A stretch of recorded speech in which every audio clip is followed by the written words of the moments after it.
ప్రజలకు ఎల్లప్పుడూ అందుబాటులో ఉండే నాయకుల్లో ఒకరు మాజీ ఎమ్మెల్యే జగ్గారెడ్డి. తాజాగా సంగారెడ్డి జిల్లాలో ఓ ఆటో డ్రైవర్ కు మాజీ ఎమ్మెల్యే జగ్గారెడ్డికి మధ్య ఆసక్తికర సంభాషణ జరిగింది.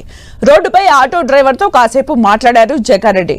సీఎం రేవంత్ రెడ్డికి, పీసీసీ అధ్యక్షుడికి ఏం చెప్పాలని ఆటో కార్మికుడిని అడిగారు.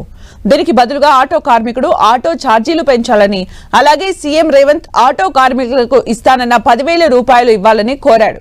దీంతో రాష్ట్రంలో ఖజానాను మొత్తం మాజీ సీఎం కేసీఆర్ ఖాళీ చేశారని, ఆ ఖజానాను నింపేందుకు సీఎం రేవంత్ కష్టపడుతున్నారని, అది నిండితే మీ డబ్బులు మీ ఖాతాలో వేస్తారని ఆటో డ్రైవర్ కు వివరించారు జగ్గారెడ్డి.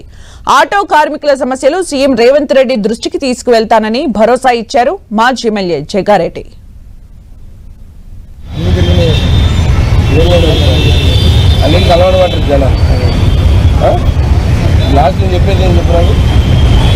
ఏం చెప్పండి సీఎం రేవంత్ రెడ్డి ఏం చెప్పమంటారు, ప్రెసిడెంట్కి ఏం చెప్పమంటారు? రేట్లు పెంచుకోండి.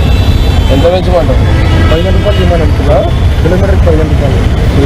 మరి జనాలకు 3 రూపాయలే కదా, వాళ్ళు ఏమనుకోరా? ఇచ్చారా మమ్మల్ని గవర్నమెంట్ ఇచ్చారా? పెట్రోల్ రేట్లు పెరిగినాయి, అన్ని రేట్లు పెరిగినాయి, వాళ్ళు కూడా రేట్లు పెరిగినాయి కదా. 3 రూపాయలు వేస్తే ఆటోలు డ్రైవర్లు అండ్ ఓనర్స్ మీరు హ్యాపీగా ఉంటారని మీరు గ్యారెంటీ చేయాలని చెప్పడానికి ట్రై చేస్తాను.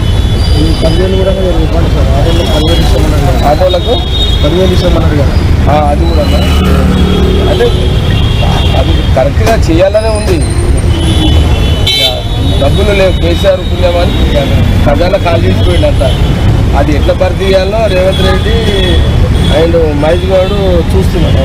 అంతా మంచి రోజు రావాలని మొక్కున్నాం. ఖజానా నిండితే మీ 10,000 లెక్క కాదు సీఎంకి.